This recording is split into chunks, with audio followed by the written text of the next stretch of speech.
uSihle Makhaye waya eRussia ngoNtulikazi enyakenye emva kokuba ethenjiswe umsebenzi wokuba unogada, kodwa wazithola esephoqwa ukuba elwe empini ephakathi kweRussia ne-Ukraine.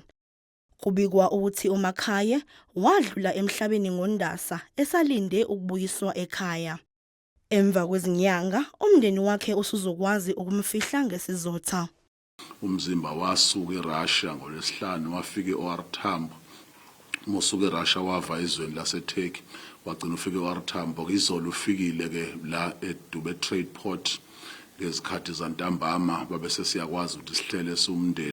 Umndeni wakwaMakhaye uthi usuzothola ukuthula njengoba ithambo lawo selibuyile ekhaya. Yabonga kakhulu sumndeni wakaMakhaye ukuphumula bengakutholi bathi abantu kulendlela le eqalwe obaba ngapha. Njengamanje ngicabanga ukuthi nabantwana bazoba relieved ngoba bazobona ukuthi ubaba wabo uyabuya bazombona engcwatshwa nomndeni sizokhona ukumukela kakhulu besingakhona ukumukela ngoba besingaboni lutho futhi besingakholwa.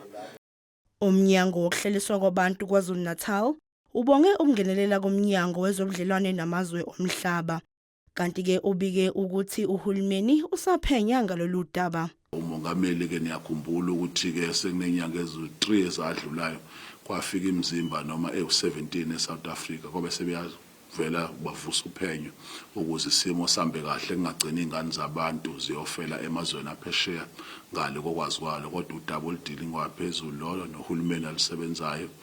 uMakhaye uzofihlwa ngomgqibelo ekhaya evuka phansi eKranskop eMzinyathi.